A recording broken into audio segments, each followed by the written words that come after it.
Hello teachers, നമസ്തേ. കഴിഞ്ഞ വീഡിയോയിൽ നമ്മൾ നവോത്ഥാന നായകന്മാരെക്കുറിച്ച് നോക്കി, ഒരു 3-4 പേരെക്കുറിച്ച് നോക്കി. അപ്പോൾ നമുക്ക് ഈ വീഡിയോയിലും കുറച്ച് നവോത്ഥാന നായകന്മാരെക്കുറിച്ചുള്ള ചോദ്യോത്തരങ്ങൾ പരിചയപ്പെടാം. ആദ്യമായിട്ട് ശ്രീനാരായണ ഗുരു 1856 ഓഗസ്റ്റ് 20 തിരുവനന്തപുരം ജില്ലയിലെ ചെമ്പഴന്തിയിൽ ജനിച്ചു. പിതാവ് മാടനാശാൻ, മാതാവ് കുട്ടിയമ്മ. 1928 സെപ്റ്റംബർ 20 ശിവഗിരിയിൽ വെച്ച് സമാധിയായി. അദ്ദേഹത്തിനെ കുറിച്ചുള്ള ക്വസ്റ്റ്യൻസ് നോക്കാം. കേരള നവോത്ഥാനത്തിൻ്റെ പിതാവ് എന്നറിയപ്പെടുന്നത് ആര്? ശ്രീനാരായണ ഗുരു. ശ്രീനാരായണ ധർമ്മ പരിപാലന യോഗം SNDP സ്ഥാപിച്ചത് 1903 മെയ് 15. ആദ്യകാലത്ത് ശ്രീനാരായണ ഗുരു ഏത് പേരിലാണ് അറിയപ്പെട്ടിരുന്നത്? നാണുവാശൻ. ശ്രീനാരായണ ഗുരു രചിച്ച തമിഴ് കൃതി തേവാരപ്പതികങ്ങൾ. അടുത്ത ക്വസ്റ്റ്യൻ, 1897 ശ്രീനാരായണ ഗുരു രചിച്ച കൃതി ആത്മോപദേശ ശതകം.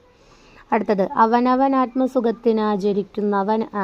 ആചരിക്കുന്നവയപരനു സുഖത്തിനായി വരയണം. ആത്മസുഖത്തിനാചരിക്കുന്നവയപരനു സുഖത്തിനായി വരയണം എന്ന വരികൾ ഗുരുവിൻ്റെ ഏത് കൃതിയിലേതാണ്? ആത്മോപദേശ ശതകം. ഇനി അരുവിപ്പുറം പ്രതിഷ്ഠയെ കുറിച്ചൊന്ന് പറയാം. 1888 ഒരു ദിവസം ശ്രീനാരായണ ഗുരു ശിഷ്യരോടൊത്ത് നെയ്യാറ്റിൻകരയിലെ അരുവിപ്പുറം സന്ദർശിച്ചു. പ്രകൃതി രമണീയമായ നെയ്യാറിൻ്റെ തീരത്ത് ഒരു ക്ഷേത്രം പണിതാൽ എന്തായെന്ന് ഗുരുവിന് തോന്നി. തൻ്റെ ആശയം ഗുരു ശിഷ്യന്മാരുമായി പങ്കുവച്ചപ്പോൾ അവർക്ക് സന്തോഷം. നെയ്യാറിൻ്റെ തെക്കേ കരയിൽ കാട് വെട്ടിത്തളിച്ച് ചെറിയൊരു പന്തൽ പണിയുകയാണ് ആദ്യം ചെയ്തത്. കുരുത്തോലയും മാവിലയും കൊണ്ട് പന്തൽ അലങ്കരിച്ചു. ഒരു പാറയെ പീഠമായി സങ്കല്പിച്ച് പ്രതിഷ്ഠ നടത്താനുള്ള ഒരുക്കങ്ങൾ ആരംഭിച്ചു. ഗുരു ധ്യാനപൂർവ്വം നദിയിലേക്ക് ഇറങ്ങി. നദിയിലെ ആഴമുള്ള ഭാഗത്തേക്കു നീങ്ങി. ഒരു ശില നെഞ്ചോട് ചേർത്ത് വെച്ചു നദിയിൽ മുങ്ങി. ഈറനണിഞ്ഞ് ശിലയുമായി കരയിലെത്തിയ ഗുരു ഏറെ നേരം നിരതനായി നിന്നു. ശേഷം ശിലയെ പാറമേൽ പ്രതിഷ്ഠിച്ചു. ഈഴവൻ അരുവിപ്പുറത്ത് ശിവപ്രതിഷ്ഠ നടത്തിയ വാർത്ത നാടാകെ പരന്നു. സവർണർ അരുവിപ്പുറത്തെത്തി ഗുരുവിനെയും ശിഷ്യന്മാരെയും ചോദ്യം ചെയ്തു. പുഞ്ചിരിയോടെ സവർണരുടെ ചോദ്യങ്ങളെ നേരിട്ട ഗുരു, നാം നിങ്ങളുടെ ശിവനെ പ്രതിഷ്ഠിച്ചിട്ടില്ല, ഈഴവ ശിവനെയാണ് പ്രതിഷ്ഠിച്ചത്. നാം നമ്മുടെ ശിവനെയാണ് പ്രതിഷ്ഠിച്ചത് എന്ന ശക്തമായ വാദവും നിലനിൽക്കുന്നുണ്ട് എന്ന് പറഞ്ഞു. കോപിച്ചു വന്നവർ തലകുമ്പിട്ട് തിരിച്ചു പോവുകയേ നിവൃത്തിയുണ്ടായിരുന്നുള്ളൂ. ഇനി കുറച്ച് ക്വസ്റ്റ്യൻസ് നോക്കാം. SNDP യോഗത്തിൻ്റെ മുൻഗാമി എന്ന് വിശേഷിപ്പിക്കുന്നത് എന്തിനെയാണ്? വാവൂട്ടി യോഗം. വാവൂട്ടി യോഗം രൂപവത്കരിച്ചതെന്ന് 1898. ആരുടെ പ്രേരണയിലാണ് ശ്രീനാരായണ ഗുരു SNDP രൂപവത്കരിച്ചത്? ഡോക്ടർ പൽപ്പു. SNDPയുടെ ആജീവനാനന്ദ അധ്യക്ഷൻ ശ്രീനാരായണ ഗുരു. SNDPയുടെ ആദ്യ ഉപാധ്യക്ഷൻ ഡോക്ടർ പൽപ്പു. SNDPയുടെ ആദ്യ സെക്രട്ടറി കുമാരനാശാൻ. SNDPയുടെ ആദ്യ മുഖപത്രം വിവേകോദയം.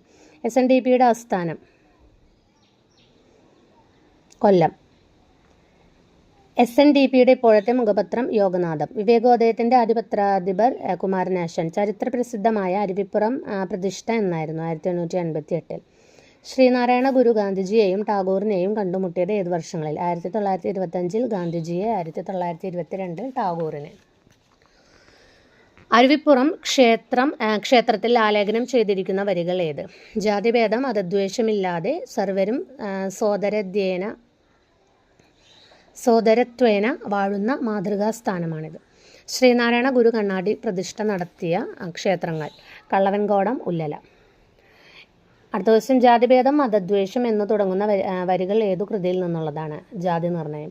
ശ്രീനാരായണ ഗുരുവിൻ്റെ പ്രതിമ കേരളത്തിൽ ആദ്യമായി സ്ഥാപിച്ചത് എവിടെയാണ്? തലശ്ശേരിയിൽ.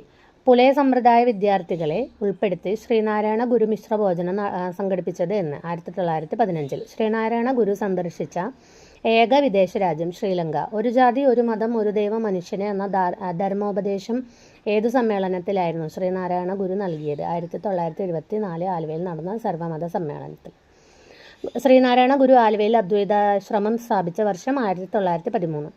നാണയത്തിൽ പ്രത്യക്ഷപ്പെട്ട ആദ്യ മലയാളി ശ്രീനാരായണ ഗുരു. മറ്റൊരു രാജ്യത്തിൻ്റെ തപാൽ സ്റ്റാമ്പിൽ പ്രത്യക്ഷപ്പെട്ട ആദ്യ മലയാളി ശ്രീനാരായണ ഗുരു.